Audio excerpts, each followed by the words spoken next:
सभी लोगों को मेरा नमस्कार।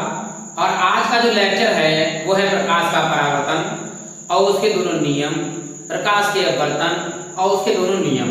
चलिए प्रारंभ करते हैं। प्रकाश का परावर्तन, रिफ्लेक्शन ऑफ लाइट।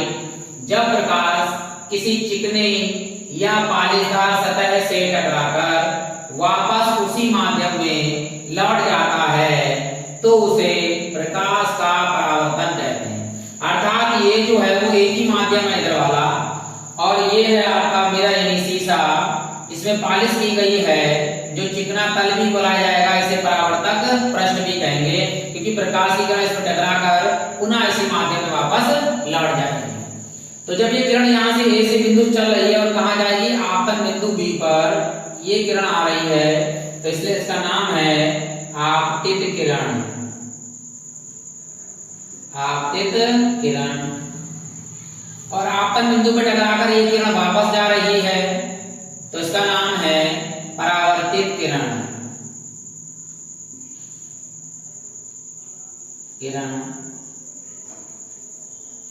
और ये सीधा सीधा अभिलंब है, यानी इधर भी 90 डिग्री, इधर भी 90 डिग्री। तो अभिलंब के साथ आपतित किरण का जो कोण बनता है इसे हम बोलते हैं आपतन कोण। आपतन कोण, इसको नोट करते हैं हम आई से। और अभिलंब के साथ जो परावर्तित किरण मतलब जो बनाती है कोण, उसे बोलते हैं हम परावर्तन कोण। परावर्तन कोण, और इसे हम नोट करते हैं आर से। तो इसके दो नियम हैं, यानी परावर्तन के दो नियम होते हैं कि दो नियम हैं। आपको कौन कौन से नियम है? पहला नियम है आपतित किरण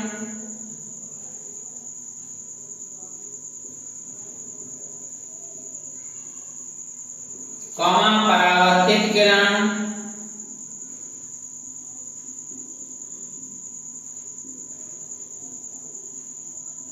और आपतन बिंदु पर खींचा गया अभिलंब। आपतन बी बिंदु पर खींचा गया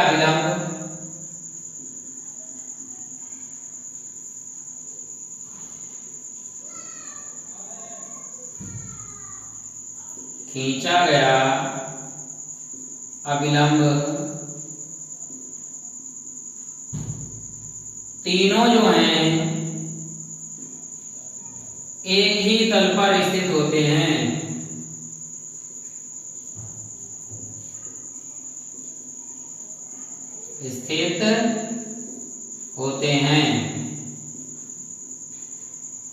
ये हो गया पहला नियम। और दूसरा नियम क्या है इसका कि आपतन कोण आई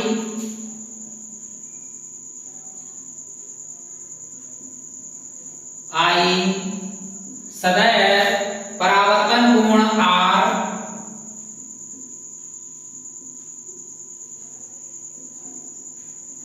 के बराबर होगा। अर्थात कह सकते हैं हम कि कोण आई सदैव कोण आर के बराबर होगा।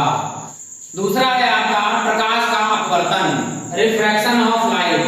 जब प्रकाश की किरण एक पारदर्शी माध्यम से दूसरे पारदर्शी माध्यम में प्रवेश करती है तो दोनों माध्यमों के पृथककारी पृष्ठ पर वे अपने मार्ग से विचलित हो जाती हैं।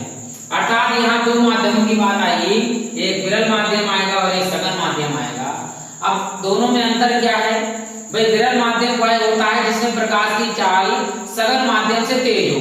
जैसे मैंने माध्यम ले लिया, एक ले लिया वायु और एक ले लिया जल, तो प्रकाश की चाल वायु में अधिक होती है, जल में कम होती है। इसलिए जिसमें तेज होती है गति, जैसे कि वायु, तो विरल माध्यम हो गया, जल आपका सघन माध्यम हो गया।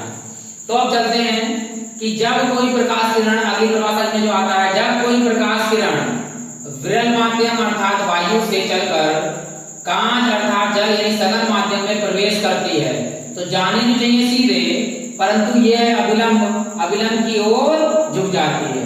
अर्थात जब कोई प्रकाश किरण विरल माध्यम से सघन माध्यम में प्रवेश करती है तो अविलंब की ओर झुक जाती है।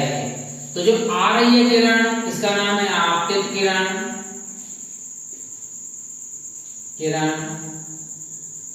ये जा रही है तो अपवर्तन है, तो अपवर्तित किरण।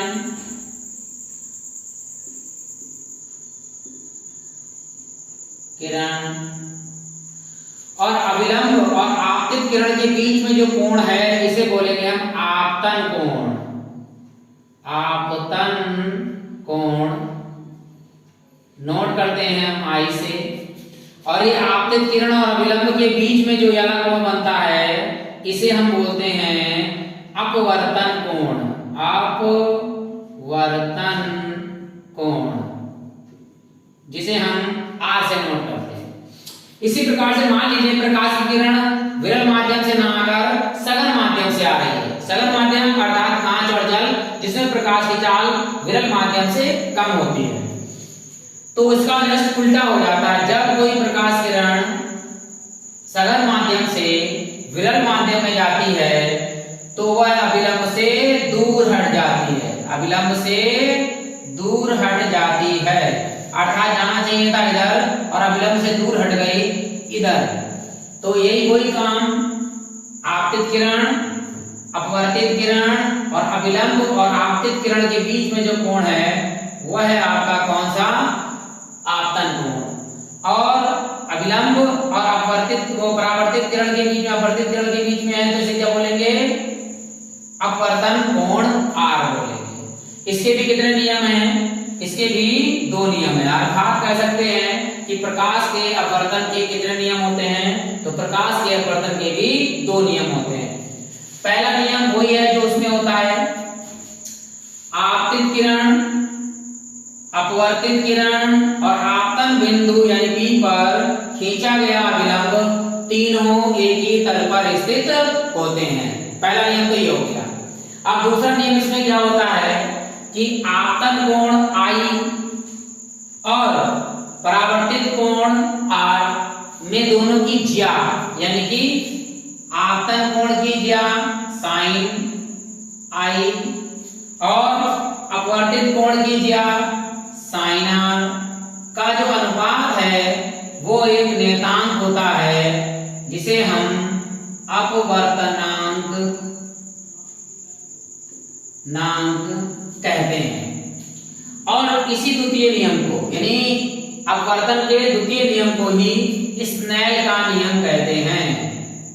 स्नेल का नियम कहते हैं। अब स्नेल के नियम में वही चीज प्रमाण करवा देंगे कि जब मतलब आपतन कोण की ज्या यानी कि साइन I और अपवर्तित कोण की ज्या यानी साइन R का जो अनुपात है वो एक नियतांक n होता है, इसी को स्नेल का नियम कहते हैं। तो आज अगर मेरा लेक्चर समझ में आया हो तो आप सभी लोग